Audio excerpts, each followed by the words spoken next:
Have you ever prayed sincerely, asked God for help, and yet, after everything, it feels like nothing has changed? Have you ever felt as if you were speaking, insisting, waiting, and still some things in your life remained exactly where they were? Meanwhile, for other people, it seems like prayer opens doors, brings freedom, and breaks invisible chains. The question many people avoid asking, but that may have already crossed your mind, is simple. Why do some prayers seem to change everything, while others seem to do absolutely nothing? In this video, we are going to look at what the Bible actually reveals about this. Not religious techniques or special phrases, but deeper spiritual principles that often go unnoticed. You will understand what happens in the spiritual realm when a prayer is made, what attitudes of the heart make a prayer powerful, and what things, often invisible, may be blocking what you are asking God for. If you have ever prayed for freedom, for change, for direction, or if you feel that there are areas of your life that still seem trapped like invisible chains, this video may open your eyes to something you may have never noticed before. Because when certain spiritual principles are understood, prayer stops being just words and begins to become a place where chains truly start to break. Before we continue, it's worth mentioning something important. This content was created with the help of artificial intelligence tools that assist us in organizing ideas, studying biblical references, and structuring reflections like this one. But the message you are about to hear comes from something far greater than any technology. It comes from the scriptures and from a sincere desire to understand what God reveals about prayer. Technology may help build the video, but the truth we are exploring here comes from the Word. Now, to understand why some prayers seem to break chains while others appear to produce no effect, we need to begin with something many people never stop to observe. There is a quiet frustration that many people carry when it comes to prayer. People who have prayed for years, who ask sincerely, who seek God in difficult moments, yet still feel that some situations remain exactly the same. The impression is that prayer should produce immediate change, but reality seems different. And when that difference continues for a long time, a difficult question begins to emerge, one that many hesitate to admit. Are my prayers really being heard? The problem is that many times the expectations we create about prayer do not come from the Bible. They come from the way we have learned to see God. Many people treat prayer almost like a spiritual button. You ask for something, insist for a while, and expect the result to appear quickly. When that does not happen, the feeling arises that something is not working. But the Bible never presents prayer as an automatic formula for solving problems. In James 4:3, we read something that may sound confrontational at first. You ask and do not receive because you ask wrongly to spend it on your passions. This verse reveals a profound principle. It shows that the issue is not always whether someone is praying or not. Sometimes the issue is the inner place from which that prayer is coming. This means that two people can say exactly the same words in prayer, yet be living completely different spiritual realities. Because God does not respond only to spoken words. He sees the heart, the motivations, the hidden desires, and the inner alignment of the person speaking to him. Prayer does not begin in the mouth. It begins in the heart. Many times the feeling that God is silent does not mean that God is distant. It means something deeper may need to be adjusted before the answer comes. God does not work only by solving external circumstances. Very often he begins by transforming what is inside of us. And while that inner transformation is taking place, a person may interpret the process as the absence of an answer. There is also an important detail that many people overlook. Not every prayer is born from a sincere search for God. Some prayers are born from fear, comparison, anxiety, or even the desire to control outcomes. In those situations, prayer can become little more than an attempt to convince God to confirm what we have already decided in our hearts. And that is exactly why the Bible does not present prayer merely as a request. It presents prayer as relationship, approach, and alignment. Before it is a place where we ask for things, prayer is a place where the human heart begins to adjust to the will of God. When this alignment begins to happen, something changes. Sometimes not immediately in the external circumstances, but within the person themselves. The way they see the situation changes. Their posture changes. Spiritual clarity begins to appear, and often it is in that process that God begins to prepare the ground for what will eventually be released. Perhaps this explains why some prayers seem to produce no visible effect at first. Not because God is ignoring the one who prays, but because true prayer is not only about obtaining something. It is about approaching God in a way that first transforms the person who is praying. And when we understand this, we begin to realize that prayer is far deeper than we imagined. It is not just a request sent to heaven. It is an encounter with God that has the power to change what is inside of us, and from there begin to change what is around us. But to understand this even more clearly, we need to take one step further, because the question that naturally arises now is this: what really happens when someone prays? Many people grow up hearing that they should pray, that prayer is important, and that speaking to God is part of a life of faith. But very few people stop to reflect on what is actually happening in that moment.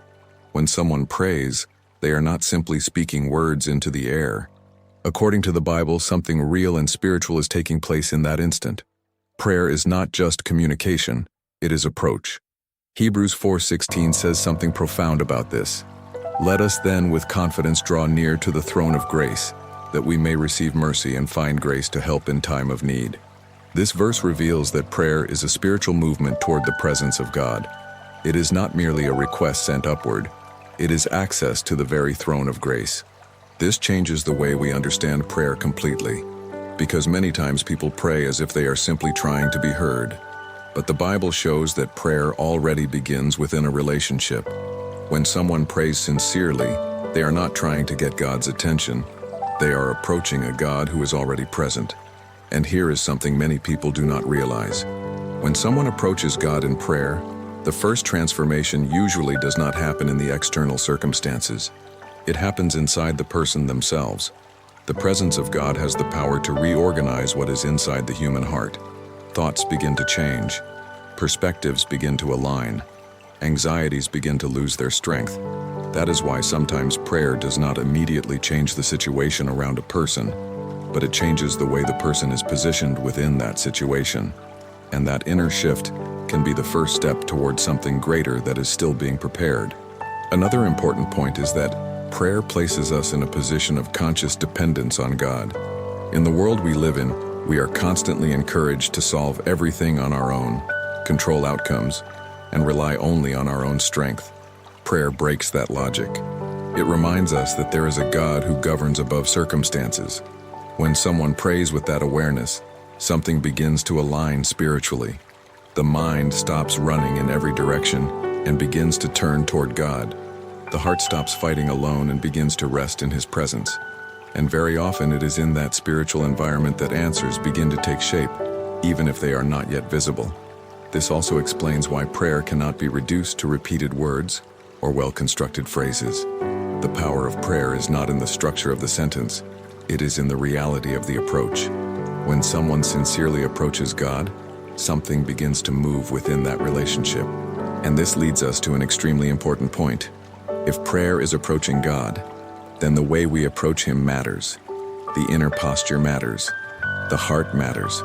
Because we are not merely pronouncing words, we are entering the presence of the Creator. And it is exactly at this point that many people face the first invisible blockage in their life of prayer. A blockage that can easily go unnoticed, but that has a direct impact on how someone relates to God. And this blockage has to do with something the Bible mentions repeatedly when it speaks about prayer: faith. There is something that happens with many people when they pray, but it is rarely noticed clearly. The mouth is speaking to God, but the mind is already convinced that nothing will change. The prayer happens, the words are spoken, yet inside the heart, there is a quiet expectation that the situation will remain exactly the same. And when that happens, an inner conflict is created that often goes unnoticed. The Bible addresses this very directly. In James 1:6-7 it says, "But let him ask in faith with no doubting, for the one who doubts is like a wave of the sea that is driven and tossed by the wind.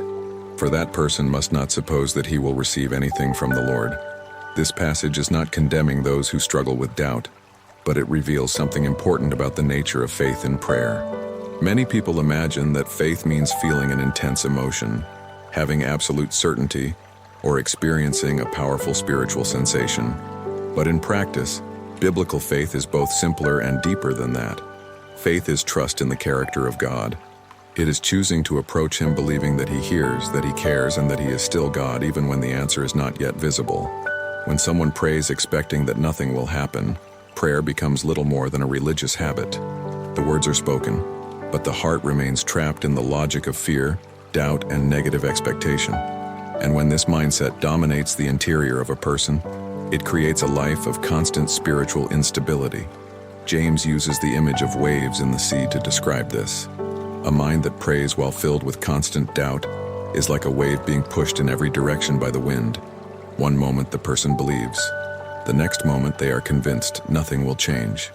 This oscillation creates an unstable spiritual life, where prayer loses strength because the heart is not firmly positioned in trust in God.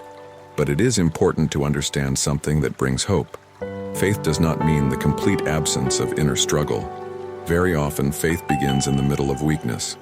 It begins when someone decides to trust God even while still feeling fear, still feeling uncertainty, or still seeing no evidence of change. Jesus never demanded perfect faith, but He constantly invited people to trust God beyond what their eyes could see in that moment.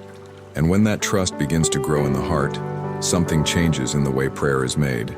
Prayer stops being a desperate request and begins to become a conversation with a God who is trustworthy. The heart stops speaking from desperation and begins to speak from hope.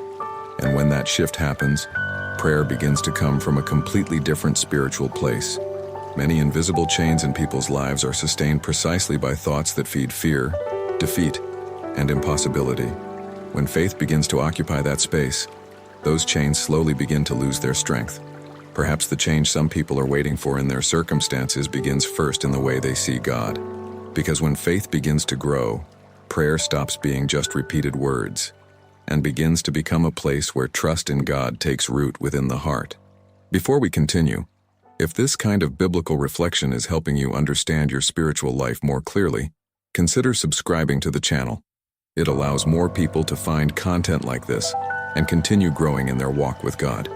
Now, there is another invisible blockage that often deeply affects people's prayer lives, and this blockage is not related to doubt, but to something many carry in their hearts without realizing it. There is something many people carry in their hearts while they pray, but rarely connect to their prayer life itself. Old wounds, painful memories, situations that still provoke anger or resentment when they come back to mind. The person prays, seeks God, asks for freedom, asks for change, but at the same time carries an emotional weight that has never truly been surrendered to God. Jesus addressed this very directly when He spoke about prayer. In Mark 11:25, He says, "Whenever you stand praying, if you hold anything against anyone, forgive them, so that your Father in heaven may forgive you your sins." This verse connects two things many people would prefer to keep separate: prayer and forgiveness. This does not mean that God requires someone to deny their pain or pretend something never happened. Biblical forgiveness is not erasing the memory or justifying someone's wrongdoing. Forgiveness is, first of all, a spiritual decision not to remain imprisoned by what happened. It is choosing to release the desire to carry that offense as part of one's identity. When someone holds deep resentment in the heart, it creates a kind of invisible emotional prison. A person may continue living normally, working, interacting with others, even praying regularly, but inside there is a place where the pain still governs, and that closed place can deeply affect how they relate to God. This happens because resentment constantly pulls the heart back toward the past. The mind repeatedly returns to what happened, the injustice that was suffered, the words that wounded, or situations that seemed impossible to accept. And while the heart remains trapped in that cycle, it becomes difficult to experience the spiritual freedom God desires to produce. Many people do not realize that some of the chains they feel in their spiritual life are not connected only to external circumstances. They are connected to inner wounds that have never been fully surrendered to God. And while those wounds continue to govern emotions and thoughts, prayer may end up coming from a heart that is still imprisoned. Forgiveness, in this context, is not merely a moral act. It is an act of spiritual liberation. When someone chooses to forgive, they are not declaring that what happened was right. They are simply refusing to continue living imprisoned by that situation. They are handing over to God the right to deal with what they themselves cannot resolve. This process often does not happen in a single moment. Some wounds are deep and require time to heal, but the first step begins when someone acknowledges before God what is still hurting their heart and decides to begin releasing that pain into His hands. And when that happens, something begins to open within the person. The emotional weight begins to lift. The heart begins to breathe again. And very often it is exactly in that space of inner freedom that prayer gains a new depth. Because when the heart is no longer imprisoned by the past, it becomes freer to approach God in the present. And in that place of inner freedom, many people begin to experience something that once seemed distant. A prayer that is more sincere, lighter, and more aligned with what God desires to do. But there is still another factor that can deeply influence how prayer works in someone's life. Something more subtle that often goes completely unnoticed. There is a question many people rarely ask themselves when they are praying. It is not only, what am I asking for? But also, why am I asking for this? Most people focus on the words of the prayer, the size of the problem, or the intensity of the request. But the Bible often draws attention to something deeper, the motivations behind the prayer. What is happening inside the heart can be just as important as the words being spoken. James 4:3 addresses this point directly when it says, "You ask and do not receive because you ask wrongly, to spend it on your passions." At first glance, this verse may sound harsh, but in reality, it reveals an important spiritual principle. Not every prayer is born from a heart that is aligned with God. Sometimes the issue is not the request itself, but the deeper intention behind it. Sometimes prayer is born from comparison with other people. Someone sees another person prospering, moving forward, receiving something they themselves would like to have, and then begins to pray, asking for the same thing. Other times, prayer is born from the desire for control. The person has already decided what they want to happen, and uses prayer as a way of asking God to confirm that plan. In these moments, prayer becomes less about seeking God and more about trying to validate our own expectations. The problem is not presenting desires to God. The Bible never forbids someone from bringing their requests before Him.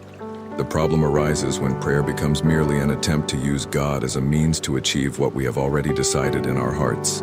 Instead of seeking His will, the heart quietly tries to persuade Him to follow ours. Biblical prayer works in a different way. It does not begin by trying to convince God to follow our plans. It begins by opening space for God to align our hearts with His will. Very often, the deepest transformation of prayer does not happen when we receive what we asked for, but when we begin to see our own motivations more clearly. In that moment, prayer becomes a mirror, where God gently reveals what is really happening inside us. When someone prays with an open heart, God often begins to reveal things that were previously hidden, desires that were born out of anxiety, expectations shaped by the pressure of other people, plans that may have seemed good, but were not truly aligned with what God desires to form in that person's life. Slowly, the heart begins to recognize the difference between what it wants and what God is shaping. This process can feel uncomfortable at first because it invites us to look inward with honesty, but it is also one of the most liberating paths in the spiritual life. When motivations begin to align with God, prayer stops being just a place of constant requests and begins to become a place of inner transformation.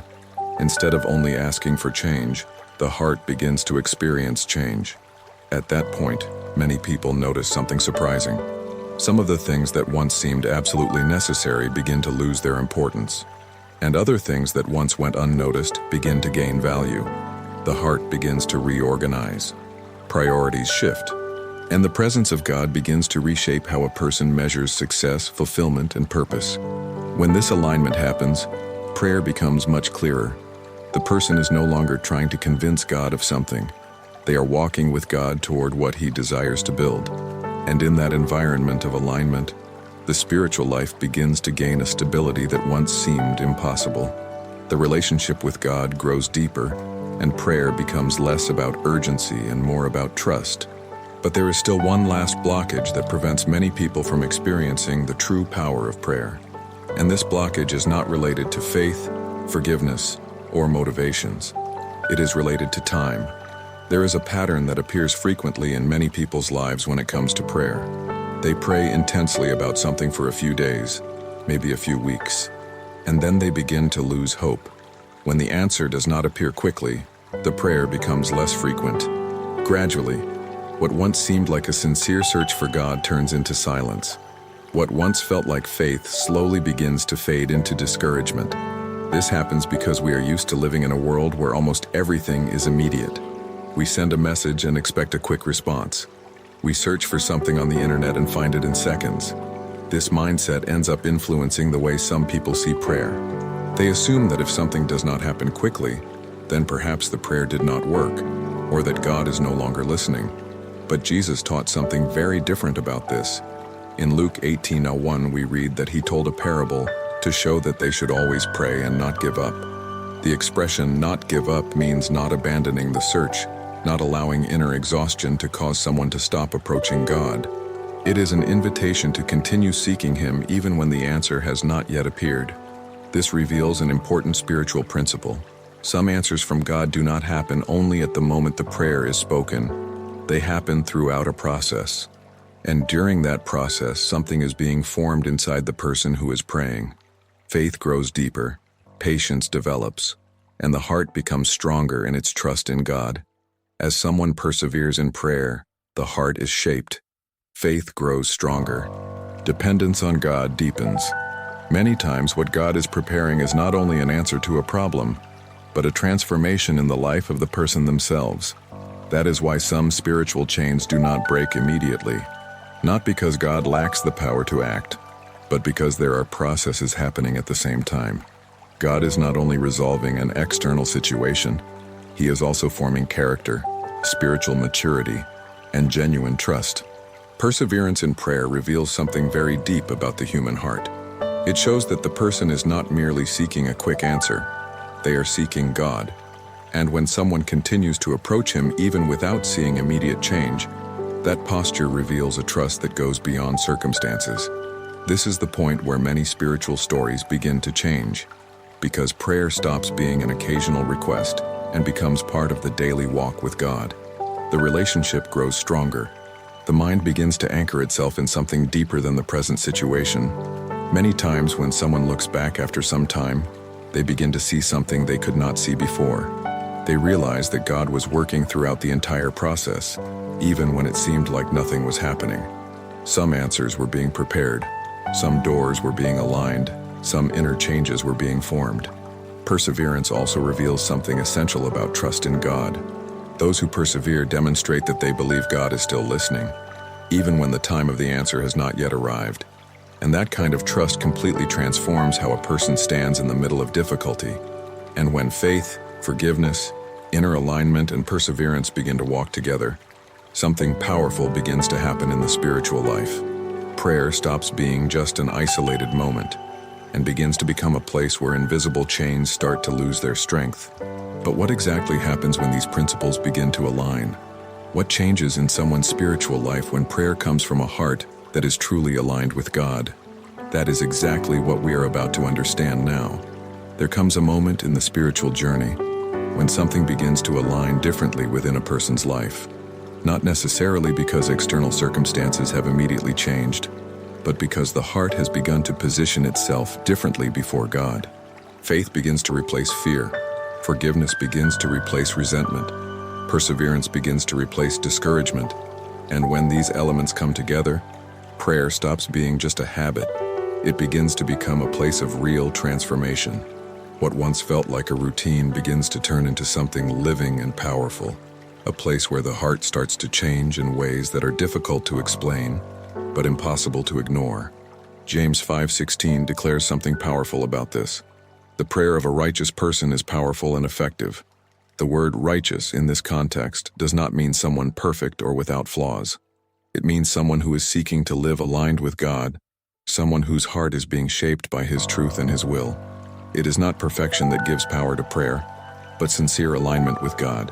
When a person begins to walk in that alignment, prayer becomes more than a request. It becomes a connection with the heart of God. When someone approaches God in this way, something changes in the dynamic of prayer.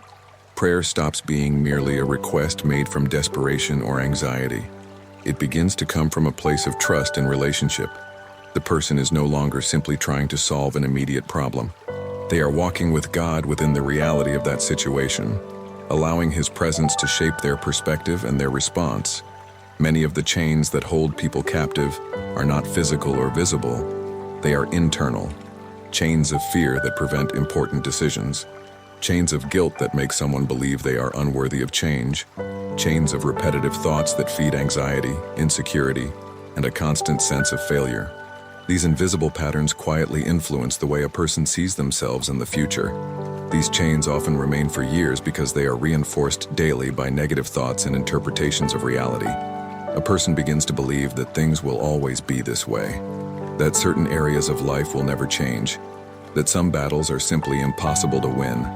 Over time, those beliefs begin to feel like truth, even though they were never meant to define that person's life.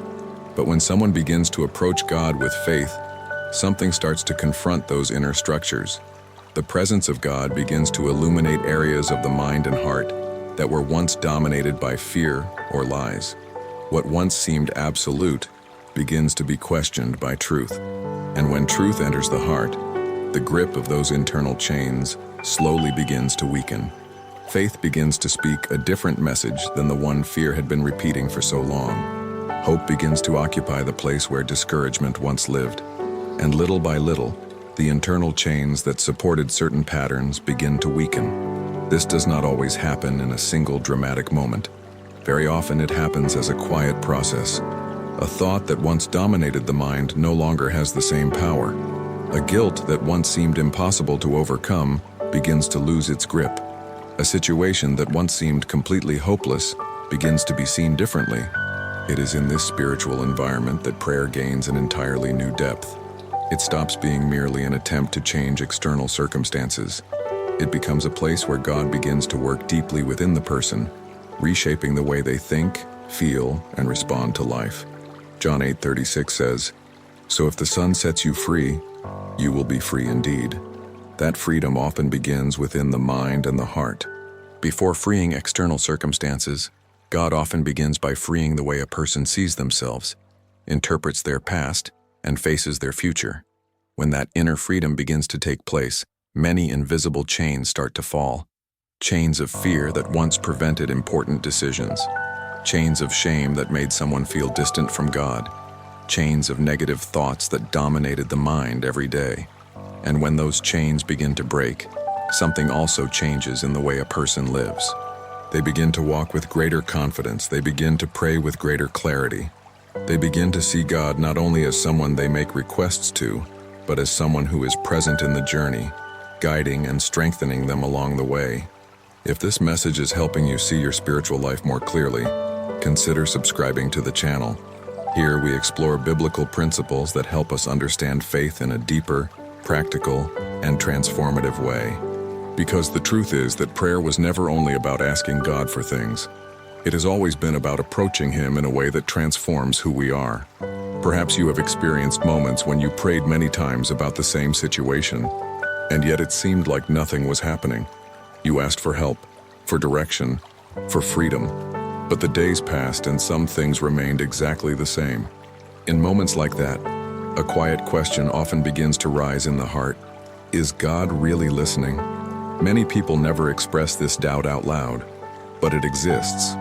When the answer does not come in the time we expect, the silence can feel confusing. The mind begins searching for explanations. Maybe I'm not praying the right way. Maybe my faith is not strong enough. Maybe God is distant. But when we look carefully at the scriptures, we discover something important. Prayer was never presented as a spiritual technique to produce quick results. It has always been presented as a living relationship between God and the human heart. Within that relationship, God often begins working first in places we cannot immediately see. Before transforming external circumstances, He often begins by transforming the interior of the person who is praying. He strengthens faith, reveals areas that need healing, invites forgiveness, and teaches perseverance. During this process, something quiet begins to happen. Thoughts begin to change. The way we see certain situations begins to shift. What once seemed like an absolute prison slowly begins to lose its strength. Invisible chains begin to weaken. Chains of fear, Guilt and negative thoughts that once held the mind captive begin to lose their power as the heart sincerely approaches God. And when those chains begin to fall inside the heart, external changes often begin to follow that process. Paths that once seemed closed begin to open, and the presence of God begins to be perceived more clearly along the journey. That is why the question we asked at the beginning of this video deserves to be remembered again. Why do some prayers seem to break chains and while others seem to do nothing? The answer the Bible reveals is both deep and liberating. True prayer is not only speaking to God, it is approaching Him with a heart willing to trust, to align itself with Him, to release forgiveness, and to persevere even when the answers are not yet visible. When these principles begin to come together in someone's life, prayer stops being just repeated words in moments of need. It becomes a place of encounter with God, a place where the heart is transformed, and where invisible chains begin to break.